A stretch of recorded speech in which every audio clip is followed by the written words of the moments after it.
So the Hamilton Ticats win their second preseason game 52-0 over the Winnipeg Blue Bombers. Steve, does it mean anything?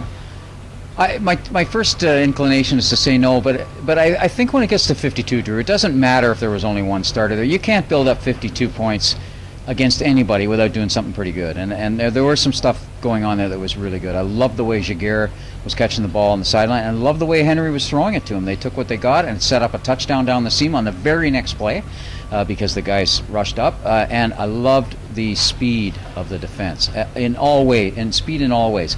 Number one of which is coming to the ball. 9 turnovers for that Ticat defense, and we've talked a lot about the problems they had last year. Has Orlando Steinauer got something on his hands here in this unit? I think he has. Now, I think he's going to have more success than we expected early because there's an element of surprise to this defense. I don't know how long it will take people to figure it out, and I'm expecting that he's such an intelligent guy, he'll stay a step ahead. The number one thing that we noticed, and now the cat's out of the bag, you and I have been noticing it in practice, now that we see it in the game, we can talk about it. The only 2 linebackers are playing up close to the line. The other linebacker is playing as if he's a defensive back in a straight line across there, and that's Coakley, and it's pretty clear he's got the team made at that spot, which is the wide side linebacker.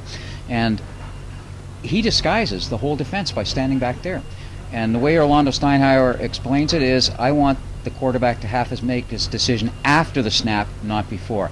And boy, that really worked tonight. Agreed, it was the number 2 quarterback for Winnipeg, but how much does a number 2 quarterback in Winnipeg play with Buck Pierce as number 1? He plays a ton. The other line for this game, of course, is the fact that it was the first Ticat game in Guelph. And Steve, what were your first impressions of this stadium? I give it a passing marks. Now, I didn't drive here during rush hour, so I don't know what that experience is like. But there won't be rush hours most of the time when they're playing here because they're playing on the weekends. I liked the sense that the field really closed in once they put banners here. It has a very large track, an international sized track, and that can be a barrier. But they have one in Montreal too, and it's not a barrier there for the very same reason I think that it would be good here.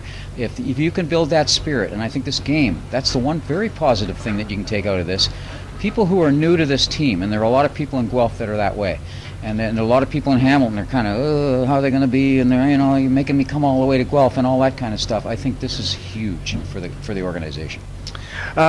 Make sure you check out the Spectator on Friday for a full game report, as well as Steve's column reporting for the Hamilton Spectator in Guelph. With Steve Milton, I'm Drew Edwards.